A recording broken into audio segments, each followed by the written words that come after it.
তো কত মানুষ আজকে দুনিয়ায় একটু বাড়ি করার জন্য, একটু জমি কেনার জন্য, একটা গাড়ি কেনার জন্য, একটা ফ্ল্যাট কেনার জন্য হালাল নাই, হারাম নাই, দিন নাই, রাত নাই, সারাটা বেলা, সারাটা দিন, সারাটা রাত ব্যস্ত কিভাবে একটা ফ্ল্যাট করবে, কিভাবে এক টুকরা জমি কিনবে, কিভাবে একটা গাড়ি কিনবে, কিভাবে একটু ভালোভাবে এই দুনিয়ায় জীবন যাপন করবে।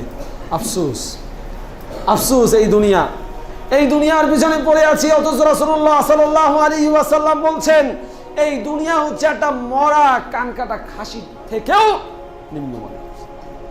মরা পচা গলা একটা মরা খাসি, হ্যাঁ, ছাগল, তার থেকেও নিম্নমানের, তার থেকেও নিম্নমানের। আল্লাহ রাসূল সাল্লাল্লাহু আলাইহি ওয়াসাল্লাম একদিন একটা মরা খাসি দেখিয়ে বলছেন না সাহাবীদেরকে যে তোমরা কি কেউ আছো এই মরা খাসিটাকে 1 দিরহাম দিয়ে কিনবে? 1 দিরহাম, ধরেন 5 টাকা, 10 টাকা, 100 টাকা, যাই হোক, এই টাকা দিয়ে তোমরা কিনবে? কেউ আছো?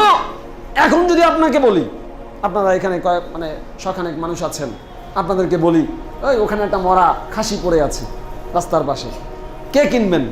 হাত জাগান। কে কিনবেন? যার মাথায় সামান্যতম বুদ্ধি আছে, সামান্যতম বুদ্ধি আছে। 5 টাকা দিয়ে কিনবে?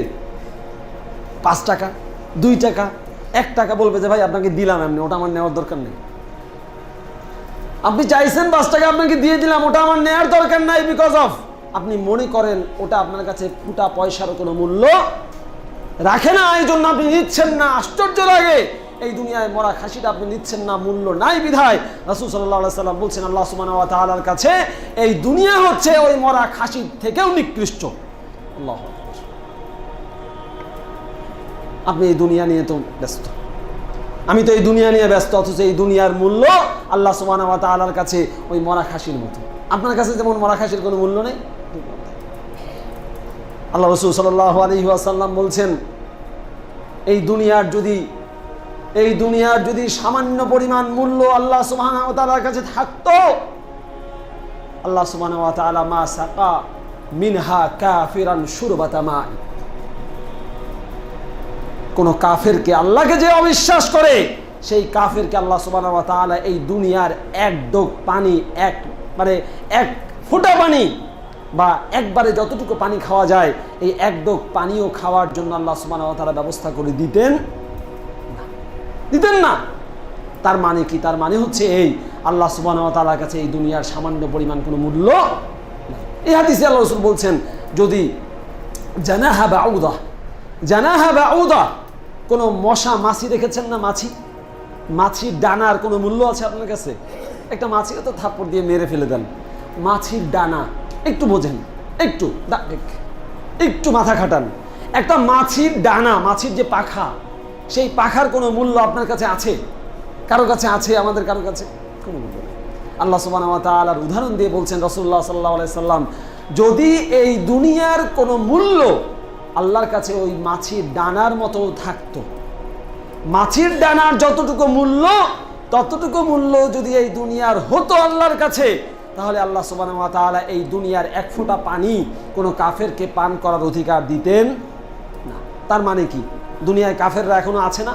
অনেক ভালোই আছে, হ্যাঁ, খালি পানি না, কত কিছু খায়, হালাল হারাম যাই খাক, আল্লাহর নিয়ামত তো, আল্লাহর জিনিস তো খাচ্ছে, খুব ভালো আছে। তার মানে হচ্ছে এই যে আল্লাহ সুবহানাহু ওয়া তাআলা যেহেতু তার খাওয়া দাওয়া পানীয় বন্ধ করেন নাই, তার মানে হচ্ছে আল্লাহ সুবহানাহু ওয়া তাআলার কাছে কোনো মূল্য এই দুনিয়ার নাই। যদি মূল্য থাকতো তাহলে কি করতেন? তাদের খাওয়া বন্ধ। মানে অঙ্কটা ক্লিয়ার না? অঙ্কটা তো ক্লিয়ার, এটা বোঝার জন্য খুব ভালো ম্যাথমেটিশিয়ান হওয়ার দরকার নেই, খুব বেশি বুদ্ধিমান মানুষ হওয়ার দরকার নেই। আল্লাহর কাছে মূল্য যদি থাকতো তাহলে পরে কোনো কাফের, কোনো মুশরিক আল্লাহর এই নিয়ামত থেকে 1 লোকমা খাবার, 1 ফোঁটা পানি খেতে পারতো না। আল্লাহ দিতেন না, আল্লাহ দিতেন না। যেহেতু মূল্য নাই, খাক। ওই যে আবর্জনা বাইরে ফেলে দেন না, ডাস্টবিনে ফেলে আসেন না, কুকুর খাচ্ছে, আপনার কি কষ্ট লাগে? মানুষ নিয়ে যাচ্ছে, আপনার কষ্ট লাগে? কষ্ট লাগে? কষ্ট লাগে না কেন? ওটার কোনো মূল্য আপনার কাছে নাই, ওটার কোনো মূল্য আপনার কাছে নাই। যদি থাকতো তাহলে আপনার আফসোস লাগতো, ইস খেয়ে ফেলছে। আপনার মূল্যই নাই, আপনার আফসোসই লাগে না। আল্লাহ সুবহানাহু ওয়া তাআলার কাছে এই দুনিয়ার কোনো কিছুর কোনো মূল্যই নাই, সেই জন্য আল্লাহ কিছু যায় আসে না, আল্লাহ কিছু যায় আসে না। খাক, আবর্জনা যেমন খায়, ডাস্টবিনে যেমন কুকুর আবর্জনা খায়, সেরকম দুনিয়ার কাফের মুশরিকরা খাচ্ছে। খাক, আল্লাহ কিছু আসে যায় না। কিন্তু যদি সামান্য মূল্য থাকতো আল্লাহ খেতে দিতেন। সম্মানিত উপস্থিতি, প্রিয় ভাই এবং বোনেরা, এই কথাগুলো বলার উদ্দেশ্য হচ্ছে দুনিয়া আমাদের কাছে কতটা মূল্যবান হয়ে গেছে এটা বোঝানোর জন্য। আমার এতটুকু আলোচনা দিয়ে আপনাদের কাছে মনে হতে পারে যে আজকেই ঘর বাড়ি ছেড়ে চলে যাই, এই দুনিয়ার কি দরকার, এই দুনিয়া তো আসল কিছু না, এই দুনিয়া তো সামান্য না, দুনিয়া মূল্য নেই। এর মানে এই না যে এই দুনিয়াকে পরিত্যাগ করে আপনি চলে যাবেন। এই দুনিয়ায় আপনি অল্প সময়ের জন্য আছেন, এটাকে বুঝে দুনিয়াটাকে ততটুকু ব্যবহার করতে হবে যতটুকু আপনার আখেরাতের জন্য দরকার। আপনার তো আখেরাত মূল টার্গেট, দুনিয়া হচ্ছে ওয়াসিলা। আখেরাত হচ্ছে মূল লক্ষ্য, দুনিয়া হচ্ছে ওয়াসিলা, মাধ্যম। আপনি যাবেন রামপুরা ব্রিজ, ত্রিমণি ব্রিজের গোড়া থেকে গিয়ে বাসে উঠবেন বা সিএনজিতে উঠবেন বা রিক্সায় উঠবেন। আপনার কি ওই রিক্সায় ওঠা, সিএনজিতে ওঠা, বাসে ওঠা এটা কি লক্ষ্য, নাকি রামপুরা ব্রিজ যাওয়া লক্ষ্য? আপনার লক্ষ্য হচ্ছে রামপুরা ব্রিজ। হাতিঝিল যাবেন, আপনি ঘুরতে যাবেন, অথবা আপনার আত্মীয়ের বাসায় যাবেন, বাড্ডায় বেড়াতে যাবেন। এই মাঝখানে যে পথটুকু আপনি যাবেন, এই পথটুকু হচ্ছে আপনার জন্য ওয়াসিলা। আপনি কিভাবে যাবেন? যেতে পারেন প্লেনে, হেলিকপ্টারে, সিএনজিতে, মাইক্রোবাসে, বাসে, হেঁটে, রিক্সায়, হোয়াট এভার ইট ইজ, যে কোনো মাধ্যমে যেতে পারেন। এটা হচ্ছে ওয়াসিলা, এটা হচ্ছে ওয়াসিলা। এখন যদি আপনি মনে করেন না সিএনজিতে যাব, রিক্সায় যাব, এটাই আমার যাওয়ার টার্গেট, এমন করে কেউ বের হয়? কেউ বের হয় না, কেউ বের হয় না। এই দুনিয়াটা হচ্ছে ওয়াসিলা। এই যে বাহন, বাড্ডা রামপুরা যাওয়ার জন্য যে বাহন, এই বাহন হচ্ছে এই দুনিয়া। এই দুনিয়াটাকে আপনি টার্গেট বানিয়ে নিয়েছেন, এই দুনিয়াটাকে আমরা আমাদের টার্গেট বানিয়ে নিয়েছি। অর্থাৎ ওই সিএনজিতে চড়া, হ্যাঁ, বাসে ওঠা, এটাই আমার টার্গেট। বাচ্চাদের মতো, বাচ্চারা গাড়িতে উঠতে চায় না, ছোটো ছোটো বাচ্চারা খালি গাড়িতে উঠতে চায়, তাই না? গাড়িতে উঠবে, খুব মজা তাদের। কোথায় যাচ্ছেন সেটা বড় কথা না, বড় কথা হচ্ছে সে গাড়িতে উঠবে, তার খুব শখ গাড়িতে ওঠান।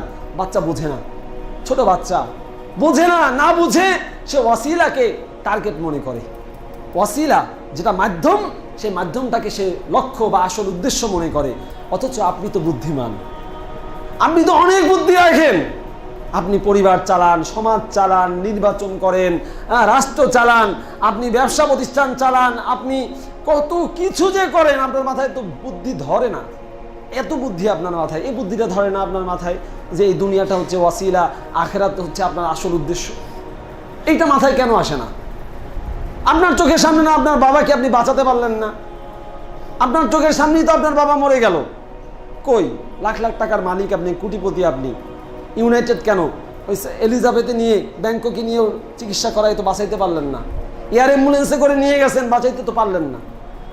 কই, একটাবার মনে হয় না যে আপনার বাবাকে আজকে যেভাবে বিদায় দিচ্ছেন, আগামীকালকে আপনাকে সেভাবে বিদায় নিতে হবে? একটাবারের জন্য কি মনে হয় না যে এই দুনিয়ার পিছনে আপনার দেখা কত মানুষ লেগেছিল? কয়েকটা বাড়ি করেছে, ফ্ল্যাট করেছে, গাড়ি করেছে, এই করেছে, সেই করেছে। এই দুনিয়ার কোনো কিছুই তার সাথে গিয়েছে? যায়নি। এই দুনিয়ায় সব রেখে যেতে হয়েছে, সব।